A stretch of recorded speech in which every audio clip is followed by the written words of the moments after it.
Welcome back to the channel. My name is Stephen Nguyen. I'm a pharmacist and I own 52 units of real estate. So today I want to talk about getting out of my comfort zone and why I constantly force myself to get out of my comfort zone.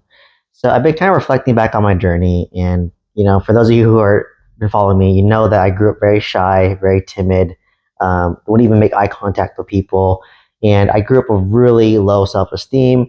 Didn't think I was smart. Didn't think I was anything special.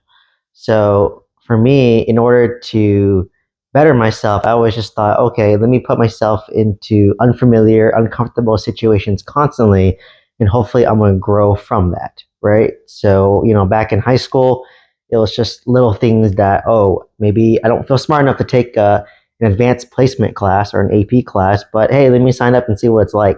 Oh, I don't think I'm good at sports. Let me practice tennis and see what that looks like. Oh, I'm not good musically. Let me play guitar, practice guitar, and see if I become good at that, right?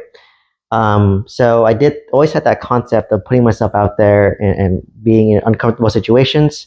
And every time I've put myself out there and made myself uncomfortable, I've noticed a lot of growth, right? Like when I put myself out there to play tennis, that helped me grow. When I put myself out there to learn to play guitar, it helped me go out there. Even in college, like when you leave your the nest, the home, and you're in a new environment, I had a lot of exponential growth when going to college. And then when I went to pharmacy school, I had exponential growth. When I became a pharmacist, when I became a pharmacy director, every time I changed jobs, right, or whether I was moving up or moving to a new location, it was constantly throwing myself in an unfamiliar environment. And the biggest change for me was when I moved from Northern California to Southern California. Like in Northern California, I had certain routines, certain habits, people that I consistently hung out with.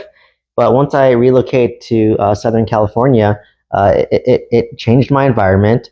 It changed who I was hanging around because I couldn't hang around with my normal people anymore just because I was physically too far away. And it basically changed my mindset and really freed me up, opened me up. So that's when I really started to learn and listen to podcasts. Right in 2020, when I relocated to Southern California during COVID, it really expanded me, new environment. I had a fresh perspective, and it just gave me a lot of like curiosity, and I saw how much I grew, right? And literally, since I moved to Southern California, been here for 4 years now, and the growth that I've seen, I bought 80 units of real estate, sold a mobile home park, tried a pharmacy business which failed, tried a mobile home park which failed, tried an e-commerce business which failed, and even today, like creating social media. Like I hated social media growing up. I never used it. I used to think it was for people who like attention and fame and all that. And for me, I'm the complete opposite. Ironically, I don't like attention. I don't like fame, but I love learning and I love sharing what I learned naturally, right? So for me, it's kind of like an outlet, not for attention, but just to teach others what I learned because I wished growing up that someone would teach me, right? I feel like I always had that mentality and the mindset growing up. Like I used to like share what I learned, but learned throughout life that most people didn't care. So I just said, okay, well, where's a platform where I can share what I learned and maybe some people will find value from it? And that's when I started, getting over that fear, getting over the limiting beliefs, and just started hit record and started posting content, giving value, teaching people what I learned, right? So it was quite interesting doing that, and I'm hoping this will help me, improve as a communicator and document my journey so that my future kids can have something to watch and something to reference, and also a great reference for me to see what my mindset was, now that I'm 34, right, and what my thought process was, and maybe how it's going to change as I have a family, as I have kids, and go through those life progressions. So it was very interesting to always be in my comfort zone and challenge a lot of these limiting beliefs that I had. And it's not to my fault, right? Like when you grow up, you're instilled these beliefs from your parents, whether they're good or bad beliefs, right? So you might have some good beliefs, but it's gonna come with some bad beliefs, which is why I always say you take the good or the bad. So what are beliefs that I inherited? Some good ones is my parents always worked hard. They always took quick action, and they were very. My dad was very street smart. My mom was very. My dad was very book smart. My mom was very street smart, and I was fortunate to kind of mesh the two in the middle and have a good portion of street smart as well as book smarts. They helped basically me learn how to save money, right? Like I didn't overspend. I wasn't super lavish. I'm more of a saver than a spender, more of a frugal mentality. So that because I'm able to save, it helped me have a margin of money to, to invest in real estate, invest in index funds, to try in businesses that may or may not work, right? Um, some bad was that I just always thought to like not think too big, right? And to be very conservative. Like, don't buy real estate; it's too risky. Don't do business; it's risky. Like, just do your W-2. It's a stable job. Just get a pension and then retire when you're 60, right? So, there's nothing wrong with those beliefs, but those were the beliefs that were instilled upon me. But as I started listening to more podcasts and finally leaving the Bay Area to Southern California, I learned about the FIRE movement, financial independence, retire early. I learned how those who are around my age are able to kind of be lifestyle entrepreneurs and live life on their terms and work on their schedule, and whether they want to travel, whether they want to work at home, whether they want to work anywhere, right? So that really opened my eyes to say, oh, it is possible to, basically replace a high income pharmacist salary with real estate, with a business, and doing it in a multi-pronged approach. So now I basically, went down the real estate buying journey, which was out of my comfort zone, right? Like buying out of California was out of my comfort zone. Like buying Alabama sight and scene was out of my comfort zone. Buying apartments in Oklahoma was out of my comfort zone. Buying a mobile home park was out of my comfort zone, right? But through each of these things, leap of faith that I took, it helped me grow, right? By buying my single family home in Huntsville, Alabama, it taught me that, oh, I can buy real estate sight unseen. In buying apartments in Oklahoma, it made me realize that I can own an apartment complex. By buying a mobile home park, I learned I can buy a mobile home park, but subsequently learned that I don't like mobile home parks, after my experience and losing money on one, right? And to not have shiny object syndrome. So every time I left my comfort zone, I learned from it and pivoted accordingly. And that's the whole point, right? So that's why it's nice to have a W-2, save some money that you can use to invest, whether it's a business, real estate, or in yourself. So was very helpful for me, right? So my parents always kind of taught me to think a little smaller, be conservative.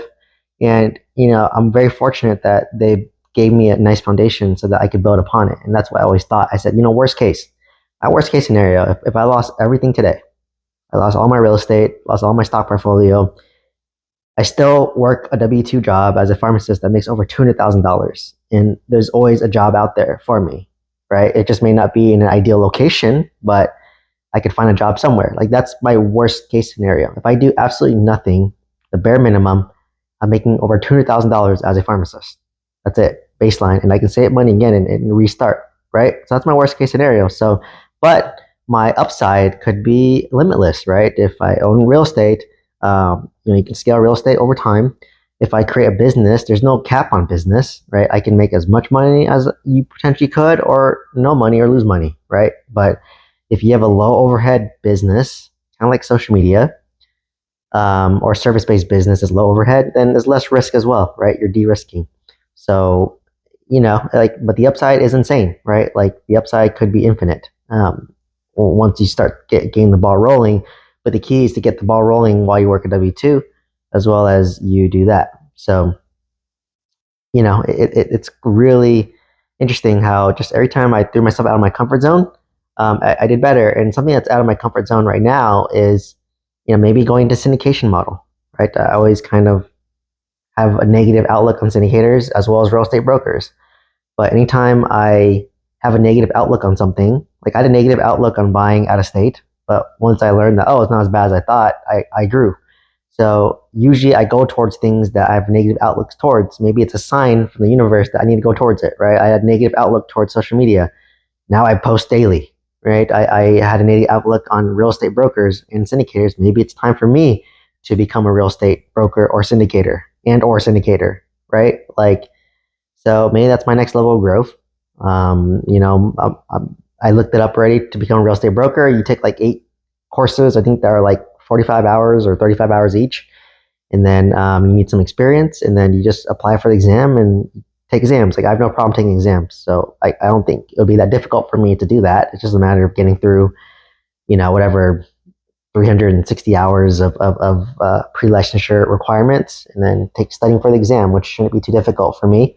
And or becoming a syndicator, and maybe finding a syndication group that I can join and maybe um, offer value to them in a way. Whether it's direct mail, whether it's underwriting, whether it's asset management. I have a little bit of everything. So maybe because I hate those two things, that means it's a sign that I maybe need to try those two things. And by trying it, I either realize that I like it or I don't like it, right? But at least I learn and gain clarity, right? So like for me, becoming a real estate broker, it's very low cost. I think it's like $500 to do the pre-licensure course, and after all the live scans, the fees, registration fees, it might be like $1,000, right? I mean, if I lost $1,000, that's not the end of the world for me, right? But at least I gain clarity that, hey, maybe I like to sell real estate, or maybe I don't like to sell real estate. And if I sell one piece of real estate, I could make, if you sell $1 million home and get 2%, you get $20,000 that pays for all my fees for that year and for the next couple of years. So it's like low risk, right? It's a low risk, high upside. Maybe I'll love to sell real estate and I'll do well. Maybe I don't like selling real estate and I wasted $1,000, right? And same with being a syndicator. I mean, worst case is I could join a group and then maybe don't get along with partners, and then I end up leaving the group. And maybe I just wasted money with some fees and I put some money in there. And worst case, I learned more about real estate and learned that's not for me, right? Like, for me, I'm very lifestyle oriented right now. Like I'm doing entrepreneurship to give me more lifestyle freedom to, work when I want, work what I'm passionate about, do things on my schedule, my cadence. Like if I want to travel, I just go travel. If I want to do this, right? But I still want to work in some capacity. So, I've always been that way. Despite, building massive wealth, but I still have a lot of things that I need to knock out, right? Like I need to, pay off some debt, a line of credit. I need to max fund my life insurance. I need to build up a reserve. I need to, you know, plan for other things and how life may pivot, based on my life. So that's why I'm taking it very conservatively and still working W-2 when, by all means, based on my net worth, I don't need to, right? Like I don't need to go to a W-2. So it's quite interesting. And I feel like this is putting me on my comfort zone too. I'm like, like I, basically am, doing real estate, doing my W-2, and then doing social media, which they're all like jobs, and doing coaching. So, every time I've left my comfort zone, I grew exponentially. So it's just continuously finding what's out of your comfort zone, try doing it, and either you learn you like it or you learn that you hate it. And then from there you can decide. So it's easy. And now that option's off the table. Or like for me, it's not even an option for me to buy a mobile home park. It's off the table.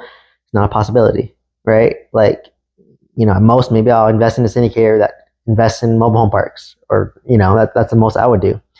Or join a syndication group that does it. So let me know any comments or questions down below. Hopefully this helps you step out of your comfort zone so that you have the exponential growth as well. If you found value from this video, please like, comment, subscribe, share this video with somebody who can benefit from this.